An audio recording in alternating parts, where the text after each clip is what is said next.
एक दूर दराज गांव में अली नामी एक लड़का रहता था। अली के पास बहुत सारे मेमने थे जिन्हें वो बहुत मोहब्बत से पालता था। हर सुबह अली अपनी माँ के हाथ से रोटी और मक्खन खाकर अपने मेमनों को लेकर सब्ज मैदान की तरफ निकलता। गांव के लोग अली को चरवाहा अली ये कहकर पुकारते थे क्योंकि वो हमेशा अपने मेमनों के साथ नजर आता था। एक दिन अली ने फैसला किया कि वो अपने मेमनों को गांव से दूर एक खूबसूरत सब्ज मैदान में ले जाएगा जहां घास बहुत ज्यादा और ताजा थी। उसने अपने मेमनों को इकट्ठा किया और सब्ज मैदान की तरफ सफर शुरू किया। रास्ते में अली ने अपने मेमनों से बातें की, गीत गाए और खुशी खुशी चलता रहा।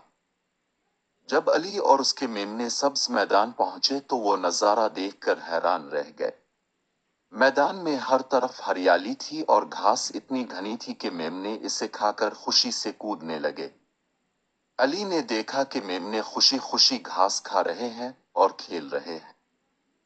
वो भी एक दरख्त के नीचे बैठ गया और अपने मेमनों की खुशियों का नजारा करने लगा। अली ने महसूस किया कि सब्ज मैदान में आकर उसके मेमने बहुत खुश हैं और उनकी सेहत भी बेहतर हो रही है।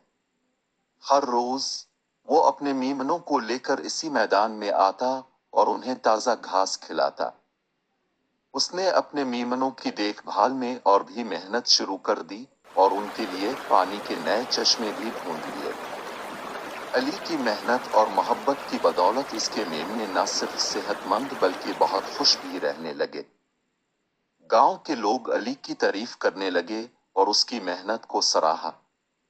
अली ने सीखा कि मोहब्बत और मेहनत से कोई भी काम आसानी से किया जा सकता है। यूं अली और उसके मेमने खुशियों भरे दिन गुजारते रहे और सब्ज मैदान की खूबसूरती से लुत्फ अंदोज होते रहे। अली की कहानी सबके लिए एक मिसाल बन गई कि मोहब्बत और मेहनत से हर मुश्किल को आसान किया जा सकता है।